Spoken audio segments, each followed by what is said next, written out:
Muito bem, 14 horas em ponto, iniciando a nossa live. É uma honra estar aqui abrindo esse circuito de lives proposto pelo nosso Núcleo de Práticas Clínicas Farmacêuticas da Faculdade de Ciências da Vida, né?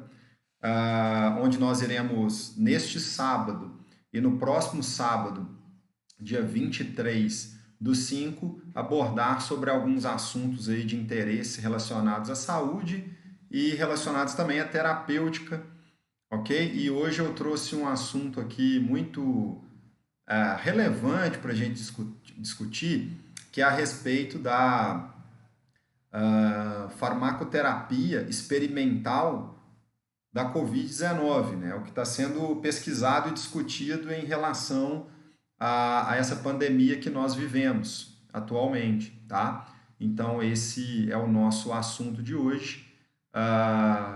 Então, eu gostaria de desejar a vocês as boas-vindas à nossa página oficial do Instagram, farmacêutico clínico FCV. Para quem não está nos seguindo, peço que nos sigam. Nós iremos realizar aí frequentemente trabalhos relacionados à divulgação, né, de conhecimento, disseminação do conhecimento. Então eu gostaria de iniciar, né, e vou reforçar aqui para convidar vocês hoje também às 16 horas para assistir à live da nossa excelentíssima professora Edina Pires, que vai falar para a gente um pouquinho sobre vacinas, né, e o que está sendo discutido em relação aí à vacina para a Covid-19, tá? Então, às 16 horas, a professora Edina vai abordar sobre esse tema e eu terei a honra de participar com ela dessa live também. Ok? Muito bem. Então, vamos dar início aqui à nossa programação, né? Falando então das farmacoterapias experimentais na Covid-19, tá, pessoal? Fiz uma abordagem mais geral aqui em relação aos fármacos, a terapêutica, né, que tem sido alvo aí principalmente dos clinical trials, né, que são os estudos experimentais, tá? Estudos clínicos, né? Mas só que eu quero dar uma introdução, quero falar um pouquinho do vírus em si, da infecciosidade, da questão da medicina baseada em evidências, da questão da produção de medicamentos, né? Só para a gente ter uma ideia geral, fazer essa introdução para que a gente siga com a live mais informados, né? Vocês sigam mais informados. Podem enviar as suas perguntas, nós temos aí os nossos membros do núcleo que também estão acompanhando a live, vão fazer a filtragem dessas perguntas e no finalzinho a gente abre para discutir sobre as dúvidas de vocês, ok? Muito bem. Então vamos lá. Não é de hoje, né, que nós vivemos nessa situação de pandemia, tá? Nós já tivemos outras pandemias mundiais aí, tá? Um exemplo, eu vou dar alguns exemplos aqui, vou fazer uma linha do tempo aqui rápida, tá? Nós tivemos a gripe espanhola causada pelo H1N1 em 1918, né? Foi uma pandemia que levou a muitos óbitos também. Nós tivemos a gripe asiática causada pelo H2N2 em 1957. Tivemos também a gripe de Hong Kong, né, causada pelo H3N3 em 1968. Tivemos a gripe russa, causada pelo H1N1 também em 1977. E 2009 tivemos a gripe suína, né? A pandemia da gripe suína, causada também pelo H1N1. Então veja que não é de hoje, né, que nós estamos lidando com essa questão de pandemia e observem que todas essas pandemias que eu descrevi aqui na linha do tempo se referem ao vírus influenza, né, que é o causador aí da gripe, né, que a gente conhece como gripe aí, em termos de manifestação de sinais e sintomas clínicos, né? Tá? Bom, e hoje estamos vivendo o nosso momento é de pandemia também, estamos enfrentando uma nova pandemia pelo novo coronavírus, tá? Ok? Por que novo coronavírus? Porque esse coronavírus que está causando essa pandemia, ele é diferente de outros tipos de coronavírus que já existiam relatos aí de infecções, né? O agente etiológico do que conhecemos como Covid-19 é uma sigla da terminologia inglesa, né, para doença do coronavírus 2019, né, porque o primeiro relato foi em 2019 dessa doença, né, pelo coronavírus, tá? E o agente etiológico, ou seja, o agente causador é o SARS-CoV-2. Esse é o vírus, esse é o novo coronavírus, tá? Então, traduzindo, porque também é uma terminologia em língua inglesa, SARS-CoV-2 é o coronavírus do tipo 2 da síndrome respiratória aguda grave, tá? Está envolvido aí com a síndrome respiratória aguda grave. A diferença dessa pandemia que a gente vive pelo coronavírus das outras pandemias já vividas no contexto global, principalmente para nós aqui em relação à gripe suína, né, é que o vírus ele tem uma altíssima transmissibilidade, ele se dissipa muito rápido, né? E ele é altamente transmissível, tá certo? Esse é um grande impacto, né? O grande desafio que nós vivemos em relação a essa pandemia, né? Pelo novo coronavírus, que é o SARS-CoV-2, tá? Muito bem. Então, por isso que foram adotadas aí recentemente as medidas de isolamento social para evitar, então, essa disseminação, essa propagação, no qual essa condição, né, essa doença afeta principalmente via aérea superior pulmonar, né, causando síndrome respiratória aguda grave, e a grande preocupação a preocupação maior em termos de saúde pública é o colapso do Sistema Único de Saúde devido à ocupação dos leitos de UTI em virtude de síndrome respiratória aguda grave, né? Então essa é a grande preocupação aí. Beleza? Bom, quero falar para vocês rapidinho como que em termos de infecciosidade, como que o SARS-CoV-2 ele infecta as nossas células, tá? O SARS-CoV-2 ele é um vírus envolto em RNA de fita simples, é um vírus RNA de fita simples, né? E ele apresenta em sua estrutura, tá? Uma proteína ali em sua estrutura, chamada de proteína S, né?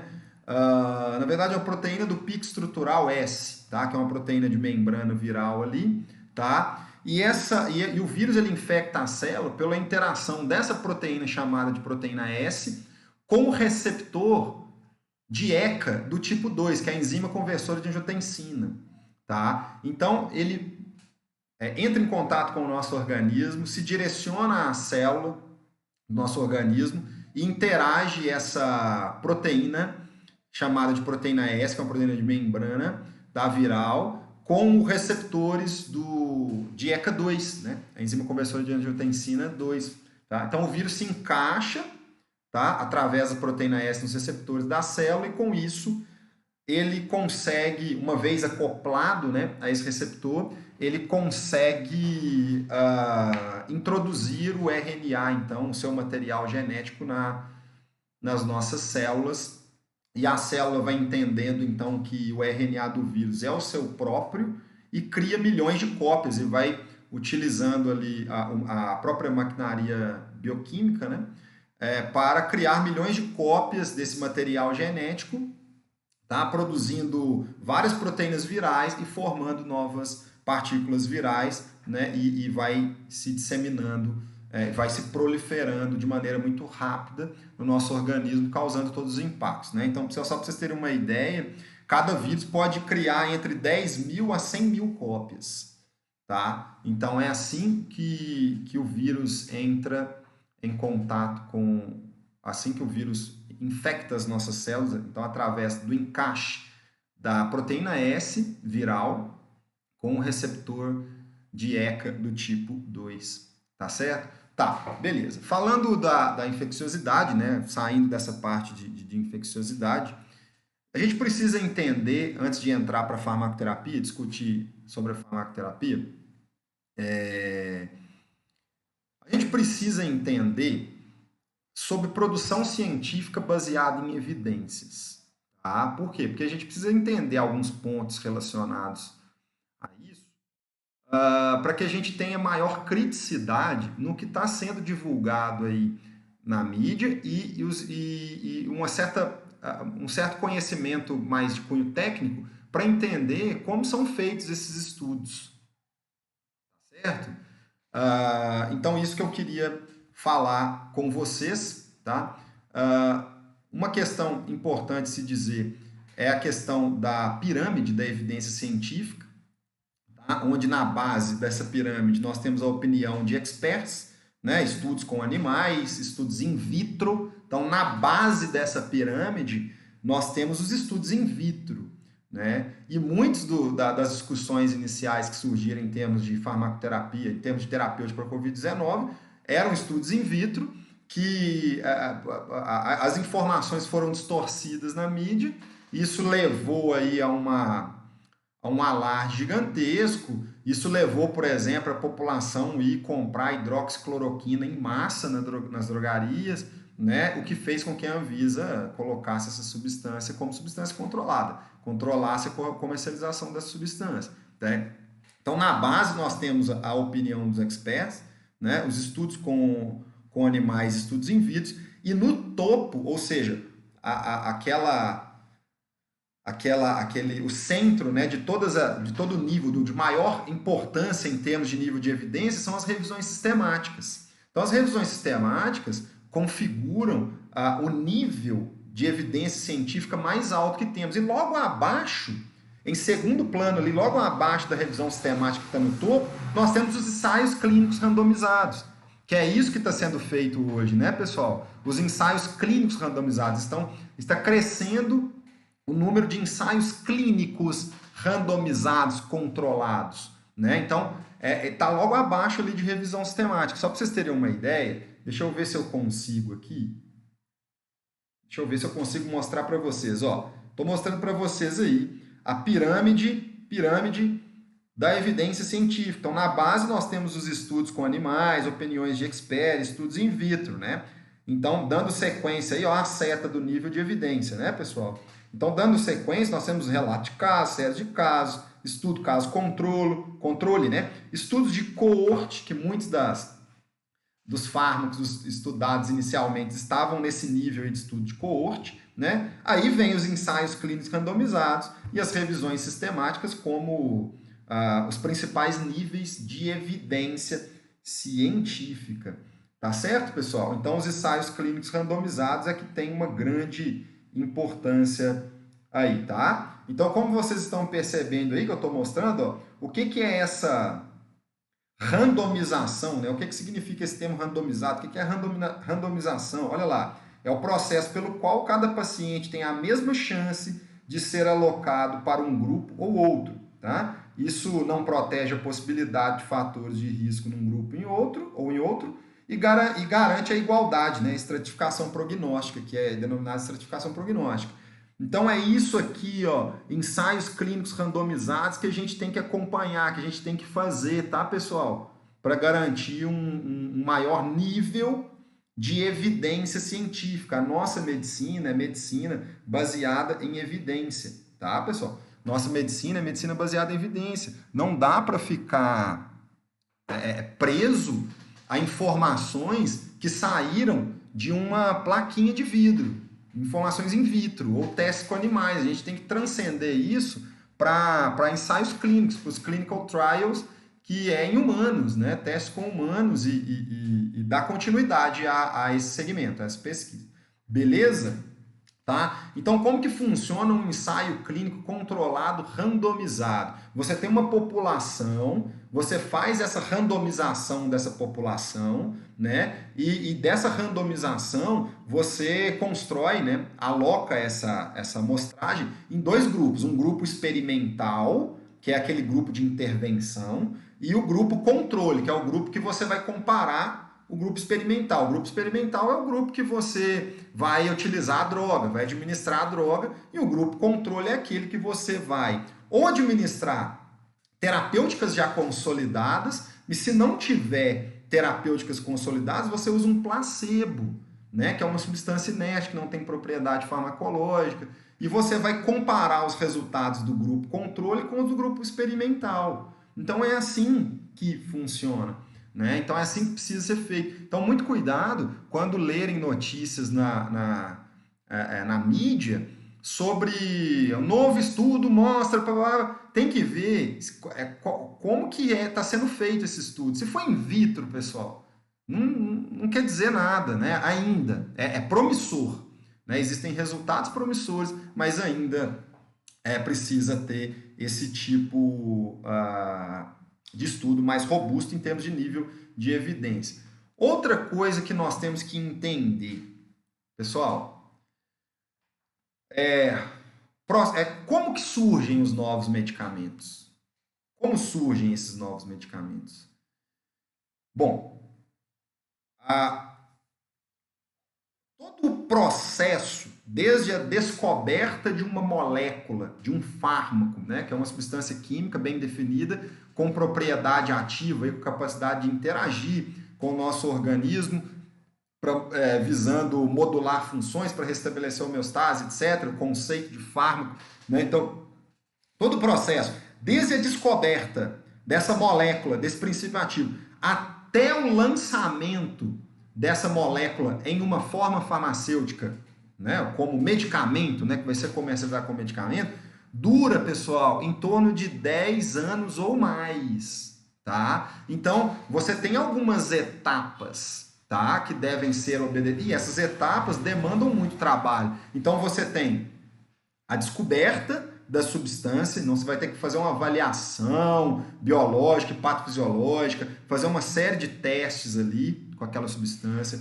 Depois vem a fase pré-clínica. A fase pré-clínica consiste nos testes in vitro e in vivo, tá? Então você vai estudar ali nos testes na fase pré-clínica, estudo de segurança, de toxicidade, né? Avaliação de danos a órgãos, a potencial carcinogênico, questões farmacocinéticas, farmacodinâmicas.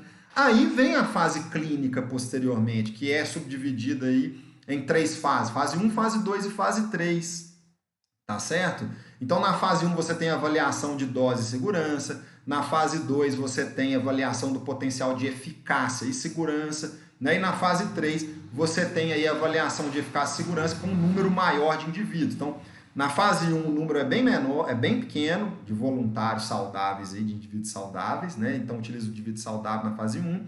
Na fase 2 já estende um pouquinho, já aumenta um pouquinho essa amostra com indivíduos que já têm a doença, no qual você pretende verificar a eficácia daquele fármaco. E nos estudos de fase 3, você já tem uma amostragem bem maior, né, de 250 a 4 mil indivíduos com a doença, para você verificar todas essas questões. Né? E ainda existe a fase 4, que é a fase dos estudos pós-comercialização, né, que entra aquela questão da farmacovigilância, né, para verificar se os indivíduos não vão apresentar reações adversas que não ocorreram durante os estudos clínicos fase 1, fase 2, fase 3, e vem a aprovação pela Anvisa, né, e o medicamento é lançado no mercado. Então, todo o processo ele pode durar 10 anos ou mais. Isso que eu falei para vocês aqui, tá? Então, existe uma resolução, que é a resolução da Anvisa RDC número 9, de 20 de fevereiro de 2015, que dispõe sobre o regulamento para a realização de ensaios clínicos com medicamentos no Brasil, tá? Então, se vocês tiverem mais curiosidade em relação a isso, procura lá, baixa lá a RDC número 9, de 20 de fevereiro de 2015, que vai explicar muito bem esse processo. Qual que é o caminho mais curto em termos emergenciais para a gente conseguir verificar uma possível eficácia de uma terapêutica mais rápido, né? Mais rápido com um tempo mais curto.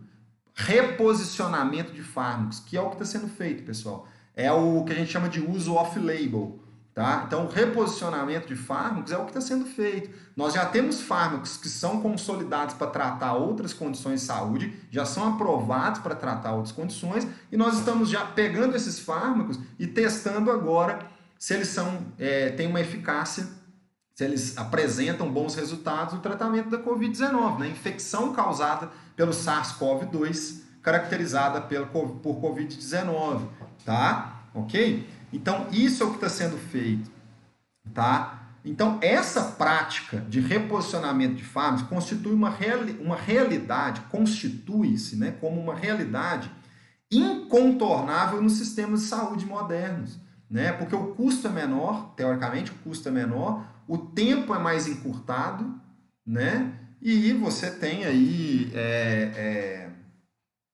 uma terapêutica, teoricamente, o uso desse fármaco para mais uma condição, ampliando então o arsenal terapêutico com moléculas já aprovadas, né? Então isso que é o interessante em relação ao reposicionamento de fármacos, que é o que tem sido feito, tá bom, pessoal? Então, eu vou começar a falar aqui agora sobre os estudos clínicos, né, os clinical trials, envolvendo principalmente os fármacos no contexto da Covid-19. Né? Existe um site que vocês podem acessar depois. Gostaria depois de deixar o link para vocês de alguns sites aqui interessantes que são fontes de informação super confiável.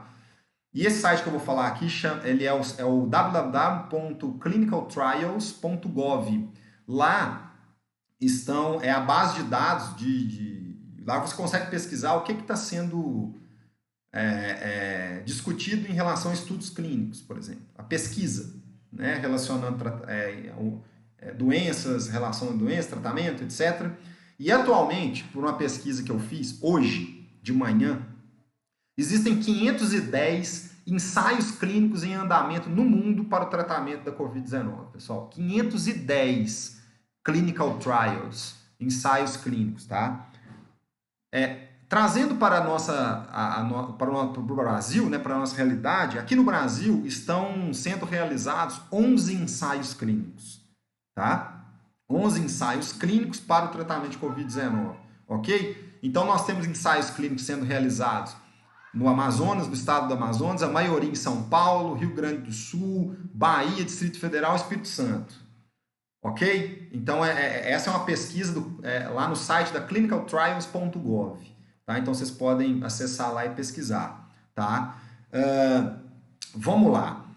De acordo com a OMS, até a data de hoje, tá? 16/5/2020, até este presente momento, até esse horário que eu estou aqui falando para vocês, de acordo com a Organização Mundial da Saúde, até a presente data, não há evidência de que algum medicamento possa prevenir ou curar a Covid-19. Até agora. Daqui a 10 minutos pode mudar, porque as pesquisas são dinâmicas, né? O investimento está sendo muito forte aí nas pesquisas. Mas o que a gente tem que pensar?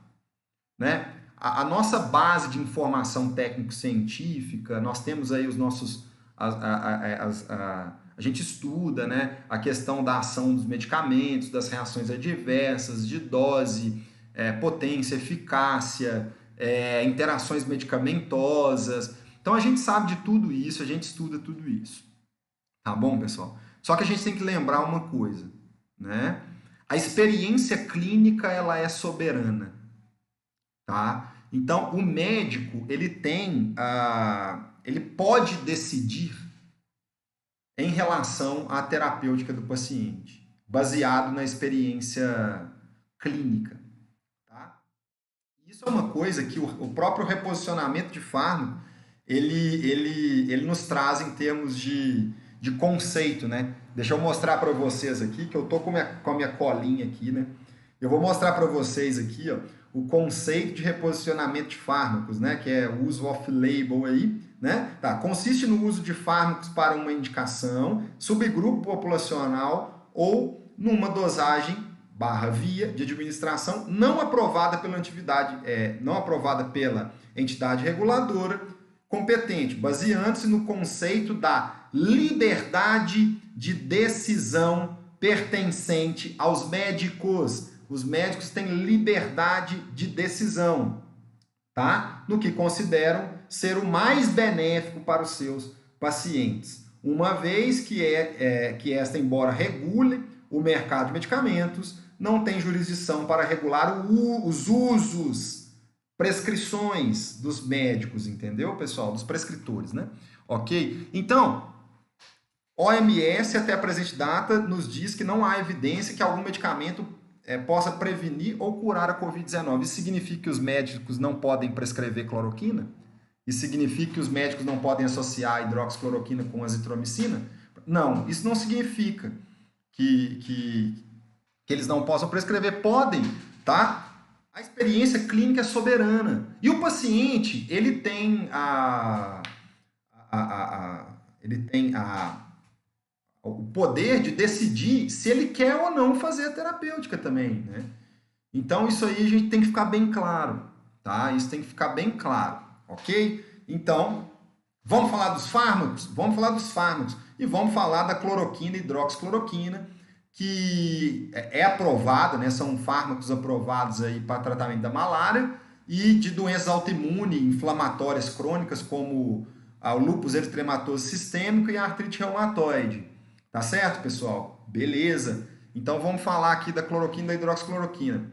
O que os estudos vêm demonstrando, né? O último estudo com cloroquina e hidroxicloroquina foi um estudo francês aberto e não randomizado, tá? Ele mostrou, sim, um perfil positivo em termos de depuração viral, né? Principalmente no grupo que usou hidroxicloroquina associado à azitromicina, tá? Mas como foi um estudo com um N muito pequeno, né, e aberto e não randomizado, isso gera uma certa discussão em termos de evidência científica, né? Enfim, então precisa ser feito estudos maiores, tá? Com a população maior. Existem clinical trials em todo o mundo em andamento com a hidroxicloroquina agora, fazendo um estudo maior, tá? Com a hidroxicloroquina. Inclusive, nos 11 clinical trials do Brasil, o medicamento mais estudado é a hidroxicloroquina, tá certo? Tá. Então, o que os estudos demonstraram em termos de mecanismo de ação da cloroquina e hidroxicloroquina? Parece que o fármaco ele bloqueia a entrada viral nas células, inibindo um processo chamado de glicosilação de receptores, tá? Do hospedeiro, né? Além de realizar processamento proteolítico e acidificação de endossomos, né? De acidificação endossômica, tá? Além disso, a hidroxicloroquina e a cloroquina têm efeitos imunomoduladores através da atenuação da produção de citocinas, tá? E inibição da atividade, então, autofágica e lisossômica nas células hospedeiras, né? Então, é por isso também que eles são utilizados aí no lúpus eritematoso sistêmico, na artrite reumatoide, nas doenças autoimunes, né? Tá. A posologia da cloroquina e da hidroxicloroquina, que tem sido discutida aí em alguns estudos, é de 500 miligramas por via oral, 1 ou 2 vezes ao dia, tá, pessoal? Tá? Só que existem alguns estudos de modelagem farmacocinética, ou seja, que são estudos que estudam aí a segurança, né, de dosagens, né, baseando-se no perfil farmacocinético, tá? Esses estudos de modelagem farmacocinética já falam que a dose que é mais segura, tá, nesse contexto, é uma dose de 400 miligramas 2 vezes ao dia, por um dia, seguido por 200 miligramas 2 vezes ao dia, tá certo? Então, essa seria a posologia aí que tem sido discutida. Quais são os efeitos adversos relacionados com a hidroxicloroquina e o que tem mais preocupado em relação ao seu uso? São, na verdade,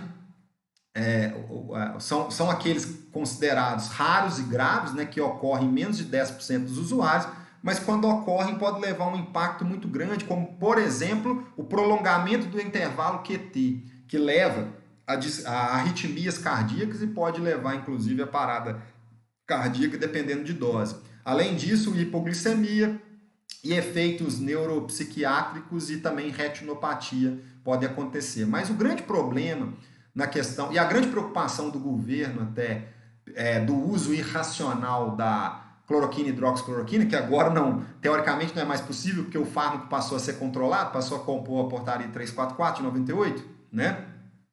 É justamente esse impacto cardiovascular, tá? Que é o prolongamento do intervalo QT. Então, devido a essa questão, foi publicado, então, foi decidido pela Anvisa, né, botar esses fármacos aí como medicamentos controlados, e publicou-se, então, a resolução RDC número 351, de 20 de março de 2020, no qual dispõe sobre a atualização do anexo 1, né, que são as listas de substâncias entorpecentes, psicotrópicas, precursoras e outras sob controle especial, tá? E houve, então, a inclusão na lista C1 da portaria 344 de 98, cloroquina e hidroxicloroquina. Beleza? Qual que é a diferença de cloroquina e hidroxicloroquina? Vou mostrar para vocês aqui a molécula da cloroquina e da hidroxicloroquina. Olha a diferença, ó. Cloroquina, hidroxicloroquina. Olha a diferença lá, ó. Olha o que tem diferente, ó. Na hidroxicloroquina, um grupo hidroxila lá na sua estrutura, ó, tá? Ok? E esse grupo hidroxila na estrutura da hidroxicloroquina, olha só, pessoal, é um grupo polar, né? E essa polaridade aí desse grupo faz com que a hidroxicloroquina tenha uma menor velocidade de distribuição e, consequentemente, menores chances de reações adversas. Ou seja, ela tem uma maior segurança. Ela é mais bem tolerada do que a cloroquina devido a essa modificação estrutural. O quanto que é importante a relação estrutura-atividade, né? A questão de química farmacêutica aí, tá? Então, essa é a diferença aí dos fármacos, tá, pessoal? Então, isso é que é interessante discutir em relação à molécula de cloroquina e hidroxicloroquina. Muito bem. Então, vamos falar aqui do grande problema desse fármaco, que é essa questão do prolongamento do intervalo QT e causar arritmias e impacto cardiovascular, cardíaco, né, principalmente. Vamos lá. Então, o grande problema é essa questão do prolongamento do intervalo QT. Tá? Onde que a gente verifica esse tal de intervalo QT? A gente verifica esse tal de intervalo QT através do ecocardiograma. Né? Então, a partir do ECG, a gente consegue verificar ali esse intervalo aí QT, né? E mensurar esse intervalo, esse intervalo QT, na verdade, ele é feito a partir de alguns cálculos, tá? A partir de alguns cálculos. E o que é esse intervalo QT, que tanto se fala e se associa com o uso da hidroxicloroquina? Representa a duração total da atividade elétrica do ventrículo, tá? Então, geralmente um intervalo QT normal, ele apresenta um valor igual ou menor a 0,44 segundos. Então, valores acima desses 0,44 segundos já configuram aí um prolongamento de intervalo QT. E esse prolongamento de intervalo QT pode causar o que a gente chama de arritmia ventricular. Essa foi a grande preocupação, então, da Anvisa para correr e colocar essa tal dessa hidroxicloroquina e cloroquina na portaria 344 de 98, porque a galera estava lotando a drogaria e acabando com os estoques, né? E fazendo uso irracional. Né? Esse é o problema. Vou mostrar para vocês aqui, ó, para vocês verem, visualizarem a questão do QT. Ó. Tá? Então, olha lá, ó, um QT normal, tá? Menor ou igual a 0,44 segundos, e o QT prolongado. Olha a diferença aqui, ó.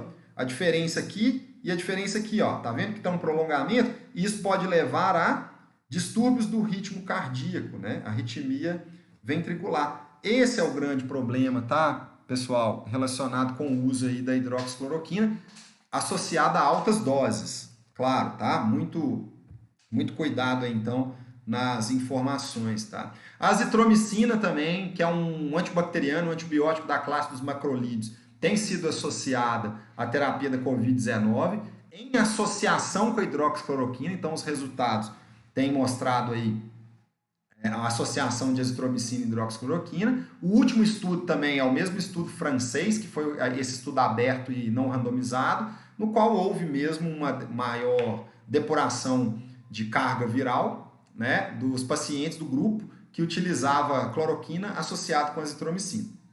Tá? Então, a azitromicina, ela apresenta, apesar de ser um antibacteriano, apresenta atividade viral contra diferentes vírus, incluindo, olha só, incluindo o ebola, né, o zika e o influenza H1N1. E tem um efeito cinético aí com a hidroxicloroquina contra o SARS-CoV-2. Então, além disso, a azitromicina, ela apresenta propriedades também anti-inflamatórias, e são os estudos mostrando, tá, pessoal? Que poderiam reduzir, por exemplo, o processo inflamatório observado com progressão da infecção, né, do SARS-CoV-2, ok? A infecção do SARS-CoV-2 causa a chamada tempestade de citocina, né? E a tempestade de citocinas levam aí, que é caracterizada por uma hiperatividade do sistema imune, leva a um quadro inflamatório bastante intenso, e isso pode ser drástico para o organismo. Os efeitos adversos mais comuns com a azitromicina, que são relacionados à dose e à exposição, né, prolongada, e são graves também, são as próprias arritmias cardíacas. Então, a azitromicina também está relacionada com isso. Tá? O que o Ministério da Saúde preconiza em termos de antibióticos? Que os antibióticos eles devem ser utilizados na terapia de suporte a pacientes com Covid-19 que apresentam evidência de infecção bacteriana, né? Associado à infecção viral, também a infecção bacteriana. Então, pode utilizar não só a azitromicina, mas existem outros antibióticos aí, tá? Outros fármacos que têm sido alvos de estudos aí são alguns, pessoal, antivirais, tá? Lopinavir, ritonavir, que são antirretrovirais, tá?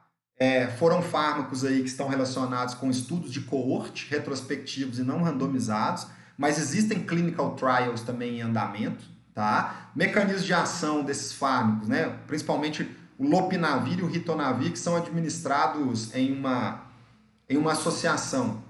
Inibição da protease do tipo 3, a quimotripsina, que é uma enzima aí, que é uma estrutura envolvida aí na replicação viral. Posologia 400mg a 100mg, 400mg de lopinavir e 100mg de ritonavir 2 vezes ao dia por 14 dias. O grande problema desse tipo de fármaco, de antirretroviral, é que ele apresenta muitas interações medicamentosas, e a gente sabe que a gente lidar hoje na clínica com o paciente polifarmácia, então a gente não pode deixar de avaliar a questão da farmacoterapia de base, do histórico medicamentoso, né? E os efeitos adversos desses antirretrovirais, desconforto gastrointestinal, como náusea, diarreia e hepatotoxicidade. Um outro fármaco também que foi assim, discutido é a ribavirina, tá? Ela tem um valor limitado para o tratamento de Covid-19, que os estudos demonstraram, mas eu estou só citando aqui para vocês da ribavirina, que ela inibe a polimerase viral dependente de RNA, então é um inibidor de polimerase. Tá? E em relação à posologia, não se discutiu tanto, mas o fato é que é necessário altas doses, e ela possui um perfil de toxicidade de eventos adversos bastante relevante. Então, e isso está relacionado com a dose e com o tempo de exposição. Então, por isso que ela tem um valor limitado para o tratamento de Covid-19. E os efeitos adversos relacionados à ribavirina, toxicidade hematológica grave, que vai depender da dose, podendo levar a anemia hemolítica em mais de 60% dos pacientes. Então, a ribavirina foi pesquisado, foi estudado aí, em alguns momentos, mas tem valor limitado, tá? Outro fármaco que tem sido discutido é o remdesivir, né, que já foi utilizado aí, na doença do ebola, né, para o vírus ebola, tá certo? Existe clinical trials também em andamento com o remdesivir, e o mecanismo de ação do remdesivir aí no contexto do SARS-CoV-2, ele atua inibindo a síntese do material genético viral, do RNA, inibe síntese de RNA, tá? E a posologia que tem sido discutida é uma dose única de 200mg, seguida de infusão diária de 100mg, que ainda está sob investigação essa posologia, tá? Então, existe clinical trials com o Remdesivir aí também, tá? O Favipiravir é um outro antiviral que tem alguns estudos aí, né, relacionados à infecção pelo SARS-CoV-2, da Covid-19, e ele é um fármaco utilizado no Japão para o tratamento da gripe, tá? O agente ativo, né, que ele é um profármaco, a molécula ativa, o metabólito ativo lá, inibe a RNA polimerase e então interrompe a replicação viral. Esse é o mecanismo de ação do Favipiravir. Tá? Geralmente ele é muito bem tolerado, por isso que os estudos, por isso que tem se estudado ele lá, né, no Japão, etc., mas com uma propriedade maior. Ele não está disponível nos Estados Unidos para uso clínico, né? Esse é um problema também. Tá? O fármaco aí é o Umifenovir, tá? Conhecido como Arbidol, tá, pessoal?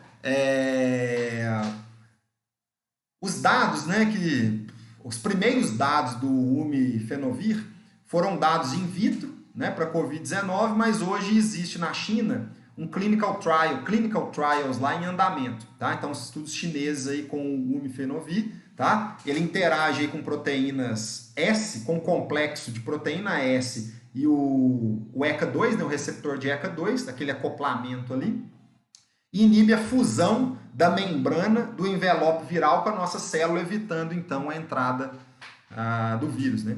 Ele é um fármaco aprovado na Rússia e na China para o tratamento e profilaxia da gripe também, tá certo? Então, os clinical trials aí que estão em andamento são clinical trials chineses, tá? E claro, vou pontuar mais 2 fármacos aqui para me abrir para os nossos questionamentos, né? Que são os antiparasitários nitazoxamida e a ivermectina, né? Que os dados iniciais também eram estudos in vitro, principalmente da ivermectina, e todo mundo achou que a ivermectina era a poção mágica para curar, né? Aí não viu lá no final das reportagens, né? Ou as reportagens, as matérias não colocaram essa informação que era in vitro e a gente fica doido, né? A pessoa que é o leigo ali vai ficar doido, né? A nitazoxamida, ela possui uma ampla atividade antiviral e um perfil de segurança bastante favorável, e ela demonstrou atividade antiviral in vitro tanto contra o MERS, quanto o SARS-CoV-2. In vitro. Nitazoxamida é o nosso famoso ANITA, né? Antiparasitário de amplo espectro. Já a ivermectina, a droga ela tem capaz de reduzir a replicação de RNA viral do SARS-CoV-2, porque ela se liga a proteínas de transporte celular e impede, então, a entrada do vírus no núcleo da célula. Ivermectina também, tá, pessoal? In vitro, tá? Tá tendo clinical trials aí, mas os dados iniciais são in vitro. Bom, a nitazoxamida também, devido ao uso irracional, né? O pessoal lotou as farmácias e drogarias aí para buscar a nitazoxamida, não é mesmo? Para fazer a medicação achando que era uma poção mágica também, né? A Anvisa foi lá, assim como aconteceu com a hidroxicloroquina, pegou a nitazoxamida, botou na portaria 344, publicou a resolução, então, RDC número 372, de 15 de abril de 2020, tá? No qual atualizou de novo o anexo 1 da lista de entorpecentes, psicotrópicas, precursoras e outras, tá certo? E incluiu, então, a nitazoxamida na lista C1 da portaria 344, tá, pessoal? Bom, existem outros fármacos aí sendo pesquisados, né? A própria heparina, né, que é um anticoagulante, a heparina de baixo peso molecular, tá? Também são testes in vitro, tá, pessoal? Mas eu vou falar para vocês aqui o que está sendo discutido em relação à terapia anticoagulante, principalmente com heparina de baixo peso molecular. Os testes in vitro tem demonstrado que a heparina diminui em 70% a invasão nas células pelo vírus causador da Covid-19, que é o SARS-CoV-2, tá? E por que tem sido pesquisado a terapia anticoagulante? Porque observou-se nos pacientes mais graves aí da SARS-CoV-2 que esses pacientes envolviam trombos, né?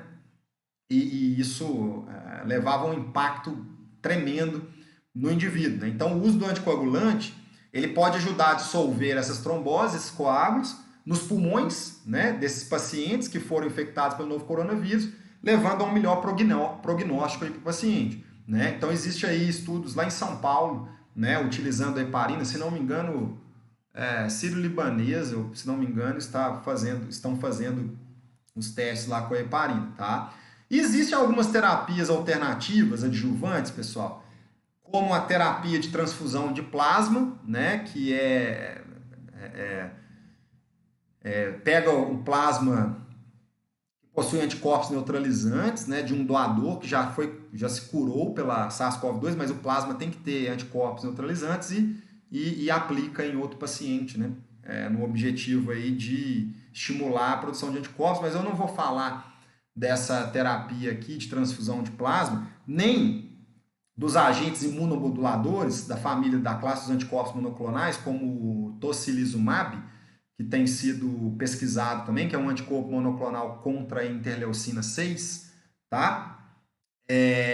Porque a nossa queridíssima Edina vai, na sua live de 4 horas, falar sobre as vacinas, tá? Convido a vocês também a participar, e ela vai falar um pouquinho também da terapia alternativa de transfusão de plasma e a utilização de anticorpos monoclonais, né? E são os agentes imunomoduladores, imunobiológicos. Ok? Então, eu queria deixar uma mensagem final aqui, para a gente partir para as dúvidas de vocês, tá? Para a gente responder algumas perguntas. Seguinte, atualmente há muitas terapias em teste para Covid-19, mas ainda não há evidências de ensaios clínicos randomizados, que é o que precisa ser feito, que tem, abaixo das revisões sistemáticas, é o que tem o maior nível de evidência científica. Então, não existe, não há evidências de ensaios clínicos randomizados que estas terapias melhorem os resultados em pacientes com suspeita ou confirmação da infecção pelo SARS-CoV-2, tá? Na prática, o que vale na prática? Vale seguir os protocolos institucionais e tentar, claro, engajar os pacientes em pesquisas para contribuirmos, então, para que possa contribuir, né, na busca de uma terapia eficaz. Experiência clínica soberana. O médico tem que observar risco-benefício e tem que decidir pelo melhor para o paciente. Ok? Essa é a minha mensagem final, né? Quero aqui, mais uma vez, agradecer a vocês. Tá, pessoal? Obrigado pela participação. Vamos aqui discutir um pouquinho sobre dúvidas de vocês, tá? Sobre perguntas. Peço as minhas alunas aí do núcleo para me auxiliar. Nós recebemos algumas perguntas antes, tá? E eu acredito que eu já tenha respondido essas perguntas até nesta apresentação, nessa discussão aqui, né? Nós recebemos as seguintes perguntas relacionadas a essa abordagem que eu propus aqui hoje. Tem se observado, estou lendo aqui, tá, pessoal, no meu computador, a pergunta, tá? Tem se observado a imprescindibilidade de fármacos efetivos para o tratamento contra a Covid-19. Na corrida contra o tempo, tem se buscado a utilização por medicamentos já existentes, utilizados para o tratamento de outras enfermidades. O que é isso? Uso off-label, né? Reposicionamento de fármaco que eu tinha discutido já, que possam surtir efeito para o tratamento da Covid-19. Sabe-se que esses, para aprovação, passam por fases de testes e gostaria de saber quanto tempo, em média, podem durar essas fases de ensaios clínicos e as perspectivas em relação a essa terapia. Então, eu acredito que eu já tenha respondido isso, né? Falei para vocês que, desde a descoberta da molécula até o lançamento do medicamento, do fármaco como um medicamento, em uma forma farmacêutica, são necessários 10 ou mais anos de estudo e investimento, né? Por isso que estamos utilizando da prática do reposicionamento de fármacos para reduzir, que acaba sendo mais barato e acaba reduzindo aí também o tempo, né? Nós estamos correndo contra o tempo, na verdade. Nós estamos em uma batalha, né, pessoal? Nós estamos em uma batalha e queremos vencer a guerra, né? Então, o tempo ele tem que ser favorável a nós, né? Ok? Bom, uma outra pergunta aqui. Quando se tem feito teste com hidroxicloroquina, ela sempre está associada ao antibiótico azitromicina. Qual a necessidade dessa associação? Qual seria a função da azitromicina? Eu falei, né? Que a azitromicina também tem uma ação antiviral, também é capaz de impedir a replicação lá do vírus. E os últimos estudos com hidroxicloroquina mostraram que de fato houve uma diminuição aí da depuração viral, tá? Principalmente no grupo que utilizou hidroxicloroquina associado com azitromicina, tá? Então parece haver aí um efeito sinérgico, tá? Além disso, os antibióticos eles são indicados para aqueles pacientes que têm infecções bacterianas associadas também, né? Então isso aí é que tem sido discutido, tá? Então, por isso que a azitromicina tem sido utilizada, porque observou-se que ela também tem essa propriedade antiviral e os últimos estudos, apesar que os estudos são estudos pequenos, amostragem pequena, né? Não randomizados, tá certo? Ainda tem que estudar mais, mas é devido a essa questão aí principal. Uma outra questão aqui que eu recebi é que a hidroxicloroquina é um dos medicamentos em teste mais discutidos até então. O que se sabe do seu mecanismo de ação em relação a SARS-CoV-2, como ele está atuando? Falei sobre isso também, né? Quando a gente discutiu lá na hidroxicloroquina, vou repetir aqui, né? Parece que o fármaco, a hidroxicloroquina e a cloroquina, bloqueiam a entrada viral nas células, inibindo a glicosilação, um processo chamado de glicosilação de receptores hospedeiros, tá? Processamento proteolítico e acidificação endossômica, que são etapas importantes para a entrada do vírus. Tá? E, além disso, apresenta efeitos imunomoduladores através da atenuação aí da produção de citocinas e inibição da atividade autofágica, né, da atividade autofagia e lisossômica nas células do hospedeiro. Tá? Então, seria esse aí o mecanismo da cloroquina, hidroxicloroquina, beleza? A outra pergunta aqui, quando se fala em testes como hidroxicloroquina, está utilizando a concentração e posologia já utilizadas em tratamentos de outras doenças, como malária e lúpus, ou teve que alterar a posologia? Não, teve uma alteração na posologia. O grande problema aqui, o problema maior aqui, é que a posologia que demonstrou uma efetividade mais robusta em termos de depuração de carga viral, ou seja, diminuição da carga viral, foi uma dose mais elevada. E o problema de uma dose mais elevada, exposição a essa dose por um período prolongado, pode causar aí o grande problema que se tem observado, que é o prolongamento do intervalo QT e a ocorrência de arritmias ventriculares, tá? Então essa é a grande discussão. Muito bem, deixa eu ver aqui. Tem mais alguma dúvida que vocês queiram discutir? Alguma pergunta? Eu queria mais uma vez aqui aproveitar e agradecer a presença de todos, tá? Para quem está presente aqui nessa live, assistindo a live e não nos segue, né? Segue a nossa página, eu peço aí que nos sigam, tá? É muito importante a contribuição e a participação de vocês, ok? Gostaria aqui de agradecer a todos os nossos convidados para o circuito de lives falando de saúde terapêutica do Núcleo de Práticas Clínicas Farmacêuticas da Faculdade de Ciências da Vida, né? Então, a professora Edina, que vai falar sobre vacinas mais tarde, tá? Às 4h, ok? A nossa ex-aluna Karine Salles, que vai falar no próximo sábado, a Érica Marta também no próximo sábado, a nossa coordenadora do curso de farmácia, Luciana Thanos, que também vai nos prestigiar com sua presença, tá? Deixa eu ver se eu não estou esquecendo mais ninguém. Ao nosso professor Orozingo, né, que também vai falar para a gente no próximo sábado. Acredito não ter esquecido aqui. E a farmacêutica da Pague Menos, Lígia, né? Se não me engano, é Lígia, né? Que também vai nos prestigiar aí com um assunto interessante relacionado aos testes rápidos, né? Para Covid-19 em drogarias, né? Então, é um assunto bastante relevante aí. Beleza, espero que vocês tenham gostado da nossa live.